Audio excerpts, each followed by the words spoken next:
समाज सेवी एवं महिला हितैषी अंजना जायसवाल की ओर से समस्त जिले वासियों को नवरात्रि पर्व की हार्दिक शुभकामनाएं एवं बधाइयां। आगामी 2018 विधानसभा चुनाव की घोषणा करते हुए चुनाव आयोग द्वारा चुनाव की तारीखों का भी ऐलान कर दिया गया है, जिसके बाद से प्रदेश में राजनीति गर्मा गई है। सभी राजनीतिक पार्टियों में बैठकों व सभा के आयोजनों का दौर शुरू हो चुका है। इसी कड़ी में शुक्रवार को बीजेपी के राष्ट्रीय अध्यक्ष अमित शाह भारतीय जनता पार्टी के कार्यकर्ताओं को रिचार्ज करने के लिए 2 दिवसीय दौरे पर छत्तीसगढ़ पहुंचे हुए हैं। इस दौरान वे 14 विधानसभा सीटों के बूथ कार्यकर्ताओं से सीधे संवाद करने के साथ ही उन्हें चुनावी मंत्र देंगे। छत्तीसगढ़ दौरे के पहले दिन वे अंबिकापुर व बिलासपुर में सभाओं को संबोधित करेंगे तथा दूसरे दिन जगदलपुर व रायपुर में कार्यकर्ताओं को संबोधित करते हुए चुनाव संबंधी टिप्स देंगे।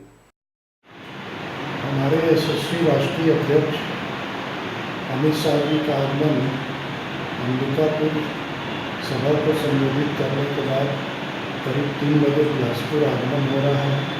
यहाँ जो बूथ स्तरीय कार्यकर्ता हैं हमारे पूरे संभाग के, उनको वो संबोधित करेंगे और वो टिप्स देंगे, उनका मार्गदर्शन प्राप्त होगा। क्योंकि कार्यकर्ता चुनावी मूड में आ चुके हैं, सामने चुनाव है, हमें बूथ स्तर पर जाके क्या कार्य करना है और जिससे हम चुनाव जीत सकें और उनके मार्गदर्शन प्राप्त करके हमारे जो कार्यकर्ता हैं अपने मतदान केंद्र पर जाएंगे और उनके बताए हुए रास्ते पर चल करके आगामी विधानसभा चुनाव में निश्चित ही सफलता हासिल करेंगे।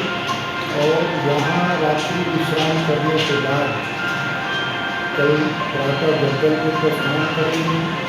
वहाँ बूथ स्तरीय कार्यकर्ता को संबोधित करने के बाद फिर रायपुर आगमन होगा और रायपुर और भारतीय जनता पार्टी के राष्ट्रीय अध्यक्ष अमित शाह 2 दिवसीय दौरे पर बिलासपुर आ रहे हैं। बिलासपुर संभाग के सभी कार्यकर्ताओं की बैठक लेंगे, उनसे सीधे संवाद करेंगे। इसमें बूथ लेवल के कार्यकर्ता जो चुनाव समय उनकी महत्वपूर्ण भूमिका रहती है, उनको उत्साहित करेंगे, उनको काम करने के लिए टिप्स देंगे।